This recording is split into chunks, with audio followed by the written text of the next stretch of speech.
வணக்க நண்பர்களே, நலமே நலம் தரும் உணவு சேனலுக்கு உங்களை அன்புடன் வரவேற்கிறோம். இன்றைக்கி நம்ம பார்க்க இருப்பது தகவல் பார்த்திங்கன்னா, மிக மிக பயனுள்ள ஒரு அற்புதமான ஒரு தகவல். அனைவருக்கும் உபயோகமாக இருக்கும்னு நினைக்கிறேன். கேட்டு பாருங்கள், கேட்டுட்டு சொல்லுங்கள் எப்படி இருக்குன்னு. இன்றைய காலகட்டத்தில் நம்ம பசிக்கும் ருசிக்கும் நம்ம சாப்பிட்றோம். சத்தான பொருட்கள் நம்ம சாப்பிட்றோன்னு பார்த்திங்கன்னா கிடையாது. ஏன்னா சத்தான பொருள் கொடுக்கறதுக்கு நமக்கு இங்கே ஆள் இல்லை. அந்த அளவுக்கு காலம் போயிட்டுருக்கு.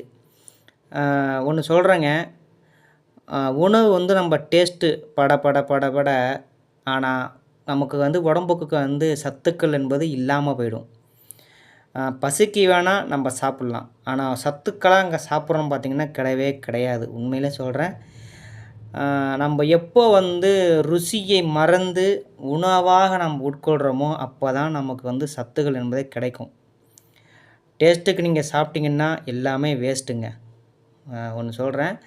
அதே போல் நம்ம பக்கத்தில் நிறைய இடத்துல சத்துக்கள் உள்ள பொருட்கள்லாம் நிறையா இருக்குது.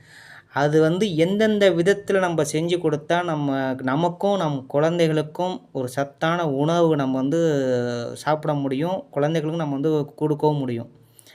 அது என்னென்ன சத்துக்கள் கொண்ட உணவு என்பது பார்க்கலாம். கொஞ்சமாக தான் சொல்ல போகிறேன், அதிகமாக சொல்ல. ஒவ்வொரு வீடியோவில் ஒன்று சொல்கிறேங்க. முதல் சத்து உணவு என்னென்னா பொட்டுக்கடலைங்க. அடுத்தது வேர்க்கடலை, வறுத்த வேர்க்கடலை, வறுத்த பொட்டுக்கடலை, இந்த 2.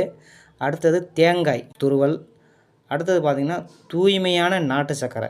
ஏன்னா நம்ம அப்படியே சாப்பிட்றதால நீங்கள் சாதாரண நாட்டு சர்க்கரை எடுத்திங்கன்னா மண் இருக்கும், குப்பைகளும் இருக்கும். நல்ல தூய்மையான நீங்கள் நாட்டு சர்க்கரை வாங்குங்க. அதே போல் கொஞ்சோண்டு பசும் நெய், நல்ல சுத்தமான நெய். இது என்ன பண்ணணுன்னா, இந்த பொட்டுக்கடலையும் வேர்க்கடலையும் நல்லா, அதாவது தூள் பண்ணக்கூடாது. கையால் நம்ம இடிச்சோன்னு வச்சிங்களேன், அந்த நொய் இருக்குல்ல, நொய் எப்படி இருக்குமோ அந்த மாதிரி நம்ம செய்யணும். அதாவது தூள் பண்ணக்கூடாது. நம்ம இடித்தா நொய் நொய்யாக இருக்கணும். நம்ம கட்டிங் அரிசி இருக்குல்ல, அந்த மாதிரி நொய் நொய்யாக இருக்கணும். அதில் இந்த தேங்காய் போட்டு நல்லா கலக்கி, அதுக்கப்புறம் வெல்லம் 2 ஸ்பூன் வெல்லத்தை போட்டு, அதுக்கடுத்தது கொஞ்சோண்டு நெய், நல்லா சுத்தமான பசும் நெய், எல்லாமே கலந்து நம்ம குழந்தைகளுக்கு சாயங்காலம் ஸ்கூலில் விட்டு வரும்போது டெய்லி ஒரு 4-5 ஸ்பூன் நீங்கள் சாப்பிட கொடுங்க. இதில் இருக்கிற ஊட்டச்சத்து நம்ம குழந்தைகளுக்கு மிக மிக மிக ஒரு பயனுள்ள ஊட்டச்சத்தாக இருக்கும். ரொம்ப நல்லாயிருக்கும், டேஸ்ட்டாகவும் இருக்கும். நீங்களும் சாப்பிட்லாம், எல்லோரும் சாப்பிட்லாம். இது அவ்வளோ நல்லாயிருக்கும். செஞ்சு பார்த்து சாப்பிட்டு எப்படி இருக்குன்னு சொல்லுங்கள். நம் உடம்பு கொஞ்சம் பலம் ஆகிறதுக்கு இந்த உணவு மிக மிக ஒரு பயனுள்ள உணவாக இருக்கும். அடுத்த உணவு பார்த்திங்கன்னா கம்பு, கொள்ளு, பாசிப்பயிறு, கருப்பு உளுந்து. அடுத்தது அரிசி பார்த்திங்கன்னா நம்ம குதிரைவாலி அரிசி போட்டுக்கலாம், கைக்குத்தல் அரிசி, இந்த மாதிரி நம்ம பாரம்பரிய அரிசி எல்லாமே நைட்டு ஊற வைங்க. எந்த ஒரு உணவும் நீங்கள் கஞ்சியாகவே சாப்பிடக்கூடாது. அதாவது கஞ்சி என்பது பார்த்திங்கன்னா, நமக்கு உடம்பு சரியில்லை, நமக்கு ஜீரண சக்தி இல்லை, அந்த டயத்தில் தான் நம்ம கஞ்சி செஞ்சு கொடுப்பாங்க. நல்லா இருக்கிற உடம்புக்கு நீங்கள் கஞ்சி செஞ்சு கொடுத்தீங்கன்னா அந்த நாளில் பார்த்திங்கன்னா வெடன்னு இருக்கும், கையெல்லாம் உடம்பே ஒரு மாதிரியாக இருக்கும். அதால் எக்காரணம் கொண்டு பவுடர் செஞ்சு கஞ்சி வச்சு கொடுக்கவே கூடாது. நீங்கள் குடிச்சிங்கன்னா நம்மளுடைய உடம்பு பார்த்திங்கன்னா அந்த வலுவே இருக்காது. அதாவது ஒரு 2 வேளைக்கு நம்ம சாப்பிடாத நிலை எப்படி இருக்குமோ அந்த மாதிரி இருக்கும் கஞ்சி சாப்பிட்டா. கஞ்சி என்பது உடம்பு சரியில்லாத டயத்தில் நம்ம சாப்பிடக்கூடிய ஒரு உணவு. அதால் நல்லா இருக்கும்போது நீங்கள் கஞ்சியே சாப்பிடக்கூடாது, அதுவும் பவுடர் வச்சு சாப்பிடக்கூடாது. நான் சொல்கிற மெத்தடில் செஞ்சு சாப்பிடுங்க. உடம்புக்கு ரொம்ப ரொம்ப நல்லது, நல்லா ஆரோக்கியமாக இருக்கலாம். இந்த தானியங்கள் நைட்டு ஊற வைங்க. நைட்டு ஊற வச்சு அது நீங்கள் என்ன பண்ணலாம், மிக்ஸியில் அரைச்சி நீங்கள் தோசை சுட்டு கூட சாப்பிட்லாம். அந்த தோசையில் நெய் ஊற்றி சாப்பிடுங்க, ரொம்ப ரொம்ப சிறப்பு. இல்லைன்னா நல்லெண்ணெய் ஊற்றி கூட சாப்பிட்லாம்.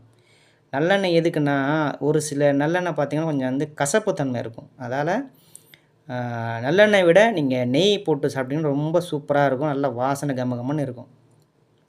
அதேபோல் நீங்கள் அந்த மாவுல கொஞ்சோண்டு பெருங்காயத்தூள் போடுங்க. ஏன்னா, எல்லாமே பருப்பு வகையா இருக்கும்போது, கொஞ்சம் பெருங்காயத்தூள் போட்டுக்கிறது ரொம்ப ரொம்ப நல்லது. அத நீங்க கீரையும் போட்டு செய்யலாம். அந்த முருங்கைக்கீரை போட்டு கூட நீங்க மிக்ஸில அடிச்சு கூட அப்படியே தின்னலாம். இல்லைன்னா அப்படியே கீரையும் போட்டு மாவுல கலந்து கூட நீங்க அப்படியே சாப்பிடலாம். ரொம்ப நல்லது. அதேபோல நீங்க ஊற வச்ச அந்த பருப்பு நீங்க வந்து பொங்கல் கூட வைக்கலாம். நம்ப வெண்பொங்கல் சாப்பிட்றோம் இல்லையா? அந்த மாதிரி இந்த வெண்பொங்கல் கூட வச்சு நம்ம சாப்பிட்டா ரொம்ப நல்லாயிருக்கும். நீங்க ஒண்ணும் பண்ணதில்லைங்க. நீங்க சாதாரணமே நீங்க சாதம் ஆக்குற மாரியே அத அப்படியே போட்டு நீங்க வந்து பொங்கல் செய்யும்போது மிக்ஸில போடக்கூடாது.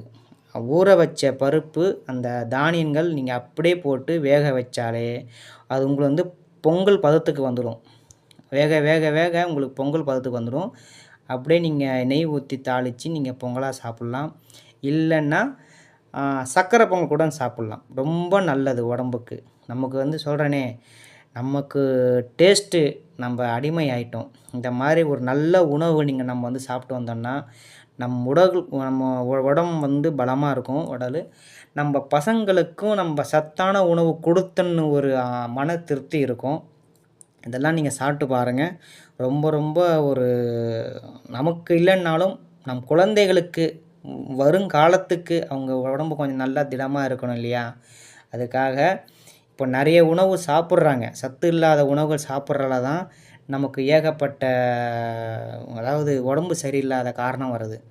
அதனால் நல்ல உணவு நம்ம வந்து குழந்தைகளுக்கு வந்து குடுத்தோம்னா, குடுத்து வந்து பழகினோம்னா, அவங்க அது பார்த்துட்டு அவங்க குழந்தைக்கும் அவங்க குடுப்பாங்க. அதாவது வாழையடி வாழையா. நம்ம எந்த ஒரு பழக்கம் நம்ம செஞ்சு தரோமோ, அதே பழக்கம் தான் நம்ம குழந்தைகளுக்கும் வரும். அதால நம்ப சத்தான உணவு நம்ம கொண்டு வந்தோம்னா, அதே குழந்தை அவங்க காலத்தில அத கொண்டு வருவாங்க. நம்ப வந்து இந்த மாரி ஃபாஸ்ட் ஃபுட்டெல்லாம் சாப்பிட்டு நம்ம வந்து அந்த குழந்தைய வந்து பழக்கப்படுத்தினோம்னா, அந்த குழந்தையும் இந்த சத்தான உணவு இருக்குன்னு அவங்களுக்கும் மறந்து போயிடும். அதால ஒரு நல்ல உணவா நம்ம குழந்தைகளுக்கு குடுப்போம்.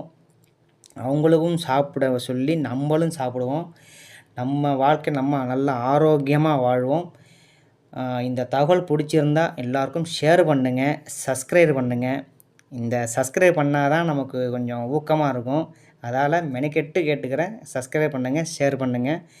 இந்த இப்போ எதிலாச்சும் எதுவும் குறைகள் இருந்துச்சுன்னா கமெண்ட்ல சொல்லுங்க. என்னன்னு ரீப்ளை பண்றேன். இன்னைக்கு இந்த ஒரு அற்புதமான தகவல் பார்த்துருக்கோம். வேற ஒரு நல்ல தகவல்ல நம்ம சந்திப்போம்.